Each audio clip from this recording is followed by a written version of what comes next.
Trouble in the Shed. The Fat Controller sat in his office and listened. The Fat Controller frowned and said, "What a nuisance passengers are. How can I work with all this noise?" The station master knocked and came in, looking worried.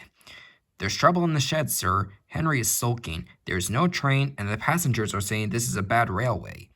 "Indeed," said the Fat Controller. "We cannot allow that. Will you quieten the passengers, please? I will go and speak to Henry." He found Henry, Gordon, and James looking sulky.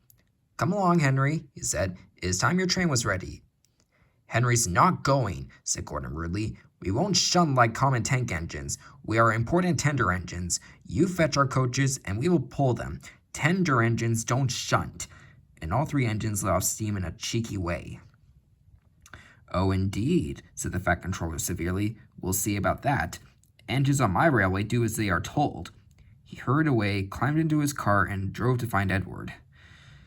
"The yard has never been the same since Thomas left," he thought sadly. Edward was shunting. "Leave those trucks, please, Edward. I want you to push coaches for me in the yard." "Thank you, sir. That will be a nice change." "That's a good engine," said the Fat Controller kindly. "Off you go, then."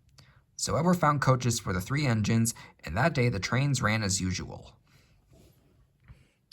But when the Fat Controller came next morning, Edward looked unhappy. Gordon came clanking past, hissing rudely. "Bless me," said the Fat Controller. "What a noise!" "They all hiss me, sir," answered Edward sadly. "They say tender engines don't shunt, and last night they said I had black wheels. I haven't, have I, sir?" "No, Edward. You have nice blue ones, and I'm proud of you. Tender engines do shunt, but all the same, you'd be happier in your own yard. We need a tank engine here." He went to an engine workshop, and they showed him all sorts of tank engines. There were big ones and little ones. Some looked happy, and some sad, and some looked at him anxiously, hoping he would choose them. At last he saw a smart little green engine with 4 wheels. "That's the one," he thought. "If I choose you, will you work hard?" "Oh, sir, yes, sir." "That's a good engine. I'll call you Percy." "Yes, sir, thank you, sir," said Percy happily. So he bought Percy and drove him back to the yard. "Edward," he called, "here's Percy. Will you show him everything?" Percy soon learned what he had to do, and they had a happy afternoon. Once Henry came by, hissing as usual. "Whee!" said Percy suddenly. Henry jumped and ran back to the shed. "How beautifully you wheeshed him," laughed Edward. "I can't wheesh like that."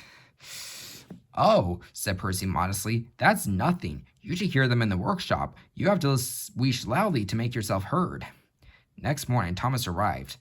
"The Fat Controller sent for me. I expect he wants help," he said importantly to Edward.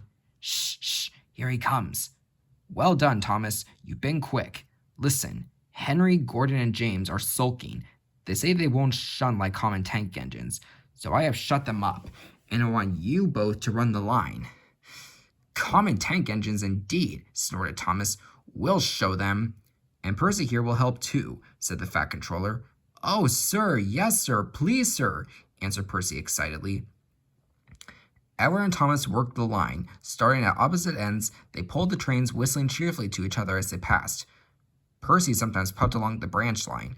Thomas was anxious, but both driver and guard promised to take care of Annie and Clarabelle. There were fewer trains, but the passengers didn't mind. They knew the 3 other engines were having a lesson. Henry, Gordon, and James stayed shut in the shed and were cold, lonely, and miserable. They wished now they hadn't been so silly.